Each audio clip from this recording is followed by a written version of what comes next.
Olá, eu sou a Cida, esse é o canal Compartilhe Livros e hoje eu tô aqui pra falar de As Crônicas de Nárnia.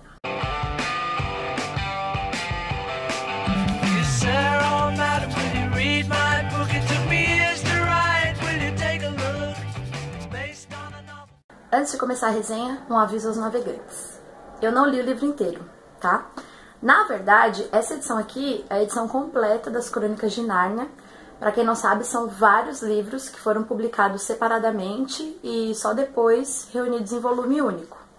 Então aqui tem 7 livros e eu li 2,5. O segundo aviso é que eu não gostei muito das Crônicas de Nárnia. Então eu sei que muitos de vocês adoram e eu acho que não tem problema a gente ter opiniões diferentes. Acho que é isso que faz a vida legal. Mas não me julguem porque eu não gostei, tá bom? Eu juro que eu vou explicar direitinho os motivos que não me atraíram muito nas Crônicas de Nárnia.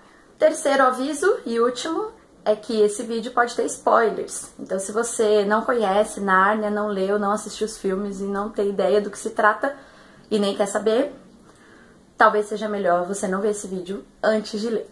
Então As Crônicas de Nárnia é um clássico, né, da fantasia, que é um gênero que eu gosto muito, já falei aqui em outras ocasiões. Ele foi escrito pelo C.S. Lewis e ele é considerado um dos melhores livros do gênero. No final desse livro tem um ensaio do próprio autor, em que ele vai falar sobre escrever para criança. E nesse ensaio ele tem uma frase que me marcou bastante, que é a seguinte: nem toda literatura infantil é fantástica e nem todos os livros fantásticos são infantis. Então ele vai defender o fim desse preconceito que se tem em relação à literatura fantástica como algo infantil, para leitores menos maduros. Então ele vai falar sobre leitores adultos, por exemplo, que gostam dessas histórias e que muitas vezes as pessoas torcem o nariz, né? Eu entendo bem disso. Nossa, mas você gosta de Harry Potter, sei lá. Então eu acho bem legal o ensaio e acho bem interessante o que ele fala. Porém, essa frase me fez atentar para o seguinte aspecto do livro: Nárnia é infantil, de fato. Por mais que você tenha lido quando adolescente e que tenha gostado, ou tenha descoberto mesmo depois de adulto e ache o máximo, você pode achar o máximo, mas isso não faz o livro deixar de ser infantil. Ele é um livro muito infantil. E eu explico por quê. O que torna o Nárnia infantil não é a fantasia, não é as crianças entrarem no guarda-roupa e saírem no universo paralelo. O que torna a Nárnia infantil é a linguagem. Sabe alguém que explica a piada? A pessoa te conta a piada e depois fala: olha, ela é engraçada por causa disso. Eu não sei vocês, mas eu detesto. E foi assim que eu me senti lendo Nárnia o tempo inteiro. Então tem até uma cena que eu gravei, que é assim: eles estão dentro de uma caverna, e aí o narrador diz assim: Pedro falou com a voz pálida. E aí, entre parênteses, eu espero que você saiba o que é uma voz pálida. Ai, gente, sério, não subestime as crianças. Não subestime a imaginação das crianças. Elas vão saber. Então eu achei a linguagem do Nárnia um pouco forçada, um pouco óbvia demais, não sei, mas ela é infantil. Eu me senti assim, como se ele estivesse explicando a piada o tempo inteiro. A maneira como o narrador conta, a maneira como ele dialoga com o leitor, eu achei bastante infantil. E aí, no caso, eu acho que uma criança pode achar o máximo. Mas eu, como uma leitora já com 21, né, e alguma bagagem, eu achei bem irritante. Irritante mesmo. Veja bem, gente, eu não tô usando infantil como algo pejorativo, tá? Eu acho que livros para crianças são maravilhosos.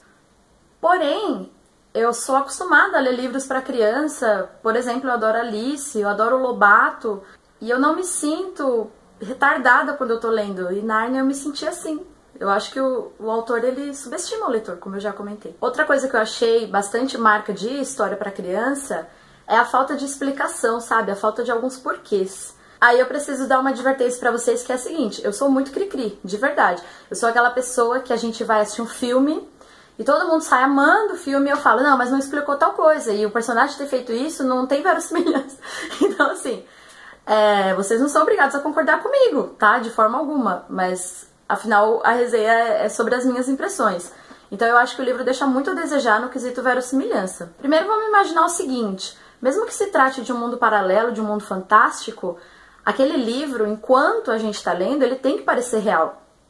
Claro que muitas vezes a gente gosta de um livro e sabe que ele tem falhas e mesmo assim a gente vai defender e vai ler até o fim. E é por isso que eu acho que existe uma espécie de trato entre o autor e o leitor. Você sabe que é mentira, mas o autor tem que escrever o livro de um jeito que não te lembre disso, que te conduza tão bem e te encante, de modo que você não vá perder parte da viagem se perguntando como você foi parar ali. Então, o Harry Potter, por exemplo, que eu gosto muito, na terceira vez que eu li, eu comecei a achar algumas falhas de verossimilhança. Ah, peraí, isso aqui não foi explicado. Mas na terceira vez que eu li, na primeira vez eu estava tão envolvida, tão emocionada, tão arrebatada, que nunca que eu ia reparar em nada daquilo. Então sim, eu acho que o encantamento precede a verossimilhança. E foi talvez esse encantamento, ou a verossimilhança, que faltou pra mim em Nárnia. Então eu fiquei uma boa parte do livro me perguntando, por quê? Como? Então, falando do Leão, a Feiticeira e o Guarda-Roupa, por exemplo, que todo mundo conhece, nesse conto, o Aslan, que é o criador do mundo de Nárnia, ele está ausente. E a feiticeira dominou tudo, e é tudo neve, e é tudo sofrimento, tirania, e o Aslan sumiu. Por que Aslan? No conto anterior, a gente vê a criação de Nárnia. Eu vou falar daqui a pouquinho dos contos direitinho que eu li.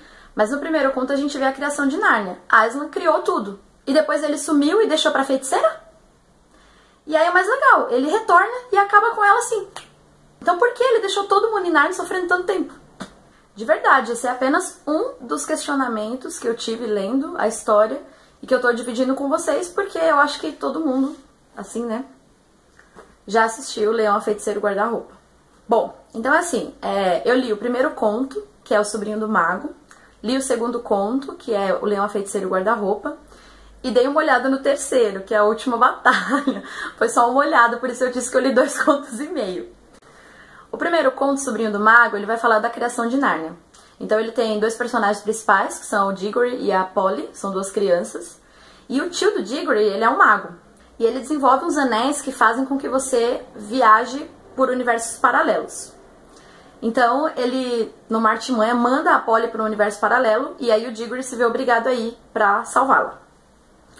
Então eles vão parar em um lugar que seria a porta de entrada de todos os universos paralelos. É um bosque, tem vários lagos, e aí cada vez que eles mergulham, eles saem num universo diferente. Para resumir a história, eles vão libertar a feiticeira, que está no universo paralelo, e vão acabar trazendo ela para o nosso mundo. E depois de algumas cenas de conflitos e tudo mais, eles vão tentar tirar ela daqui. Para isso eles vão parar num universo que na verdade não foi criado ainda, é um vazio. Nesse vazio eles escutam uma canção, essa canção vai aumentando e, enfim, para resumir, é o Aslan que está cantando e com a canção dele ele criou todo o universo de Nárnia. Para quem tá pensando, nossa, é um negócio meio Gênesis, né? Sim. E aí vem outro aspecto do livro que quem já tem um pouquinho de familiaridade com Nárnia sabe. Nárnia é um livro muito cristão. Então o Lewis, que é o autor, ele se converteu ao cristianismo em determinado momento da vida. E há quem diga, inclusive, que ele escreveu o livro como uma maneira de contar a Bíblia para os sobrinhos. Então há controvérsias, né? É verdade que ele escreve para os sobrinhos, mas não sei se a intenção dele foi tão doutrinária assim. Mas intencional ou não, quem está familiarizado com a Bíblia e com o cristianismo vai identificar bastante. Então o primeiro conto tem essa história da Gênesis e a criação do mundo de Nárnia, a criação dos animais e toda aquela coisa bem bíblica mesmo. E a entrada do mal nesse mundo, que é a própria feiticeira que foi levada pelos humanos, por engano. O que eu achei legal desse conto é que ele explica algumas coisas do Leão, a Feiticeira e o Guarda-Roupa, que eu já tinha assistido o filme, né? Que é o seguinte, o Diggory, ele tinha uma mãe doente, então ele vai pedir ajuda pro Aslan pra curá-la. O Aslan dá pra ele uma maçã, que ele traz pro nosso mundo. E após a mãe comer essa maçã, ele planta as sementes, que vão virar uma árvore, que vão virar um guarda-roupa, que vocês conhecem. Então eu achei legal essa parte da explicação. Gente, preciso de explicação, entendeu? Me explica as coisas, por quê? Bom, o Leão, a Feiticeira e o Guarda-Roupa seria mais ou menos o evangelho. Então o Aslan, ele vai se oferecer em sacrifício para salvar um traidor, o Edmundo. E a cena em que o Aslan é morto, eu avisei que ia ter spoiler. A cena em que o Aslan é morto, ela é muito semelhante a toda a humilhação pela qual Jesus Cristo passa na Bíblia. Então eles vão cortar a juba do Aslan, eles vão zombar, eles vão machucar, de tudo que é forma. E depois, se você é um rapaz esperto, uma moça esperta, você já sabe o que vai acontecer. Ele vai ressuscitar. Que, aliás, é outra coisa que pra mim fica um pouco sem explicação, porque A feiticeira diz que tem direito ao Edmundo por causa da magia profunda. Alguém explica o que é a magia profunda? Quem fez? Por quê? Não. E aí quando o Aslan ressuscita e as meninas questionam, nossa, como assim? Ela não sabe que você vai ressuscitar? Ele fala, não, porque ela não conhece a magia mais profunda. Agora, sinceramente, o ponto que mais me irritou no Leão, a Feiticeira e o Guarda-Roupa, e aí, de novo, é a minha opinião, foi o Papai Noel. Gente, sério, Papai Noel. Então, o mundo da feiticeira é um mundo cheio de neve, onde nunca chega o Natal. E aí, um belo dia, pra mostrar que o Aslan tá voltando e que o inverno vai acabar, o Papai Noel chega lá. Inclusive, é ele quem vai dar os presentes mágicos. O arco da Susana, a bebida que ele dá pra Lúcia, que é o que cura as pessoas, enfim, veio do Papai Noel. Foi nesse momento que eu, Cida, falei, eu não vou terminar de ler esse livro. Foi demais pra mim, gente, sério. E depois de terminar o Leão, a Feiticeira e o Guarda-Roupa, eu pensei, não, eu não vou mais ler, chega, 2 livros disso já tá bom. Mas aí me falaram que o último conto falava do fim de Nárnia. E aí eu fiquei curiosa e eu fui dar uma olhada. Sim, gente, é o Apocalipse! Então, no último conto, Aslan vai destruir Nárnia, vai voltar pro vazio. Então tem cenas, assim, bem apocalípticas, por exemplo, das estrelas caindo do céu e a escuridão engolindo tudo. E aí ele vai criar um portal, que é tipo pro paraíso, onde aqueles que forem dignos vão habitar para sempre. E aí o final do livro, para vocês terem ideia desse caráter, assim, cristão, ele diz o seguinte... Agora, finalmente, estavam começando o capítulo 1 da grande história que ninguém na Terra jamais leu. A história que continua eternamente e na qual cada capítulo é muito melhor do que o anterior. Eu repito, eu não sei se foi intencional essa analogia, né, constante com a Bíblia, mas que ela existe, ela existe. Uma outra coisa que me irritou um pouco no livro é a maneira como ele fala das meninas, das mulheres. Então tem várias cenas em que se fala da mulher de uma maneira que não me agrada. Então assim, o Diggory desperta a feiticeira, que é uma coisa absurda, porque a Polly fala pra ele, não faça isso, e ele vai lá e faz. E aí ela fica brava, e aí tem cena tipo assim, meninas são assim mesmo, ficam bravas por tudo. Ou por exemplo, quando o Papai Noel dá o presente pras meninas, quando ele dá o arco pra Susana, ele fala, mas olha, é só pra se defender. Aí ela fala, mas por que eu não posso entrar na batalha? Eu poderia dar uma boa guerreira. E ele fala, não, as mulheres não devem entrar na batalha. Porque quando as mulheres entram na batalha, a batalha fica feia. Antes que me venham dizer que o livro foi escrito nos anos 50 e tudo mais, eu quero lembrar vocês que o Lewis é contemporâneo do Tolkien. Vocês lembram do que a Elwyn fez, certo? Então tá. E outra, né, gente? Pelo amor de Deus, século XX. Século XX, acabou. Ele não tinha que escrever uma história, sei lá, Mulher Maravilha, sabe?